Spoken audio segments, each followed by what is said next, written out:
કેવીની class YouTube ચેનલમાં આપ સરે મિત્રોનું હું દિલથી સ્વાગત કરું છું। આજે વિદ્યાર્થી મિત્રો વાત કરવાના છીએ ધોરણ 8માં આપણી સંસ્કૃત વિષયની જે પ્રથમ સત્રાંત પરીક્ષા તારીખ 24/10/2024ની ગુરુવારના રોજ જે પેપર લેવામાં આવનાર છે તે મિત્રો કુલ તમારું પેપર 80 ગુણનું હશે અને તેનો સમય છે 11 વાગ્યાથી 2 વાગ્યા સુધીનો। તો ચાલો વિદ્યાર્થી મિત્રો સંસ્કૃત વિષયના પેપરનું સંપૂર્ણ સોલ્યુશન આજે આપણે આ વિડીયોમાં જોઈએ। તેના પહેલાં તમે ખાસ કરીને ચેનલમાં નવા આવેલા હશો તો મારા વાલા વિદ્યાર્થી મિત્રો ચેનલને અવશ્ય સબસ્ક્રાઈબ કરી વિડીયોને લાઇક અને શેર કરવાનું પણ ન ભૂલતા। વિદ્યાર્થી મિત્રો પ્રશ્ન નંબર 1 છે, નીચેની કાવ્ય પંક્તિઓનું સુંદર અક્ષરે લેખન કરો। અહીંયા તમને કાવ્ય પંક્તિ આપેલી છે, જે તમારી મિત્રો એવી જ કાવ્ય પંક્તિઓ બંધ બેસતી વિરામચિહ્નની ભૂલ કર્યા વગર સુવાચ્ય અક્ષરે લખવાની છે। તેના મિત્રો તમને 5 ગુણ મળી જશે। તો અહીંયા કાવ્ય પંક્તિ આપણે વાંચીએ તો અહીં સુશીલે, અહીં મૃણાલિની, પુષ્પવાટિકા ગચ્છામ, વિવિધ્યેહ કુસુમે વિધાય માલા, વિઘ્ન વિનાશકમર્ચામ। તો આવી રીતે તમારે પણ મિત્રો આ કાવ્ય પંક્તિ લખવાની છે।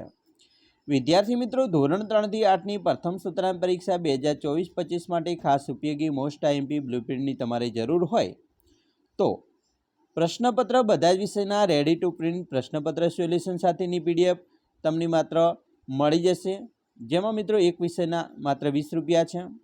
જો તમારે એસાઇનમેન્ટની જરૂર હોય તો બધા જ રેડી ટુ પ્રિન્ટ સોલ્યુશન સાથેની પીડીએફ મળી જશે।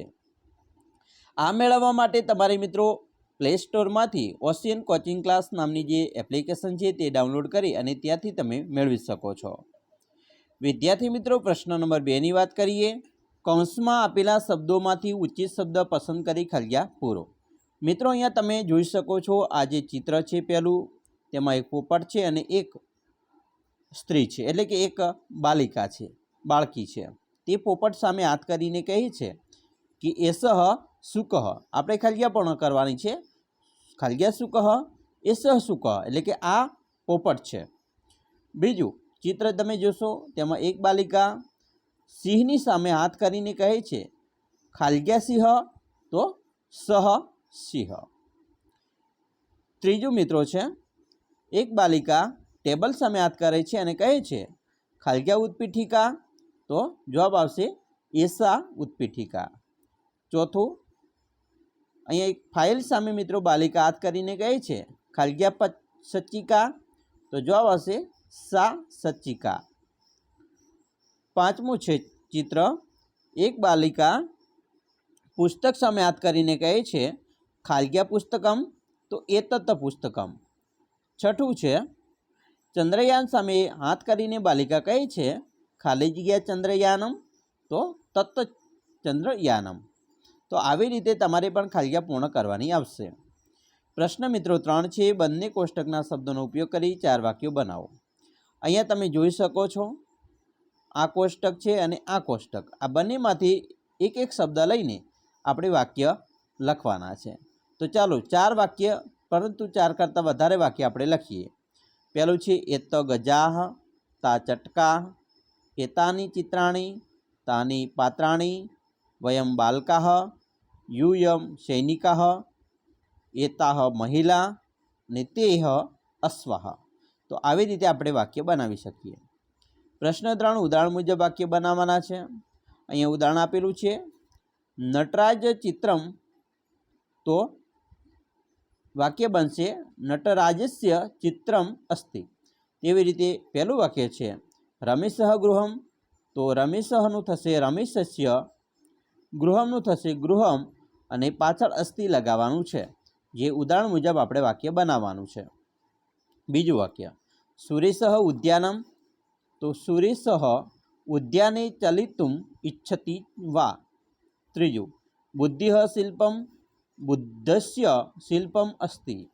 ચોથું મહેશ બસયાનમ, મહેશસ્ય બસયાનમ અસ્તિ। હવે આપણે પ્રશ્ન 5 ઉપર જઈશું। નીચે આપેલા વાક્યો સંસ્કૃત ભાષામાં લખો। પહેલું છે આરતી જામનગરથી રાજકોટ જાય છે, તો જવાબ આવશે આરતી જામનગરતઃ રાજકોટમ ગચ્છતિ।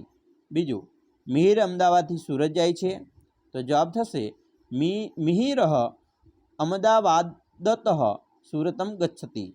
त्रीजु अथर्व सिहोरथी भावनगर जाय छे, तो जवाब थशे अथर्वः सिहोरतः भावनगरः गच्छति, भावनगरम गच्छति।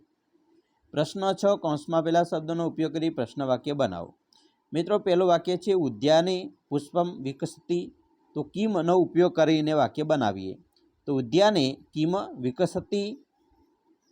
बीजू प्रश्नार्थ वाक्य अहींया करवानुं छे मित्रों, ना भूलता।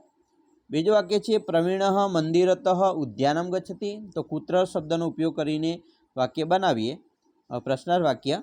तो प्रवीणः कुत्र उद्यानम गच्छति, प्रश्नार्थ वाक्य थशे। त्रीजु क्रीडिकाः क्रीडनार्थ क्रीडांगणम गच्छति, तो किमर्थनो उपयोग करीशुं। तो क्रीडिकाः क्रीडनार्थ किमर्थम गच्छति, प्रश्नार्थ वाक्य बनावीशुं। चौथुं छे नीलः 10 वादने विद्यालयं गच्छति, तो जवाब थशे नीलः कति विद्यालयं गच्छति। 5 पुस्तकस्य मूल्यं 7 रूप्यकाणि अस्ति, तो जवाब थशे पुस्तकस्य मूल्यं कियत् अस्ति। प्रश्न 7 नीचे आपेला गद्यखंडना आधारे प्रश्नों उत्तर संस्कृत में लखो। मित्रों अहींया एक तमे जोई शको छो गद्यखंड आपेलो छे। आ गद्यखंडना आधारे प्रश्न नीचे आपेला छे, बराबर। तो चलो आपणे प्रश्नों जवाब मेळवीए। पहेलुं छे प्रश्न एकलव्यः कस्य समीपं गच्छत, तो जवाब थशे एकलव्यः द्रोणाचार्यस्य समीपं अगच्छतः। बीजो एकलव्यः की पठितुम् इच्छति स्म, तो थशे जवाब एकलव्यः धनुर्विद्याः पठितुम् इच्छति स्म।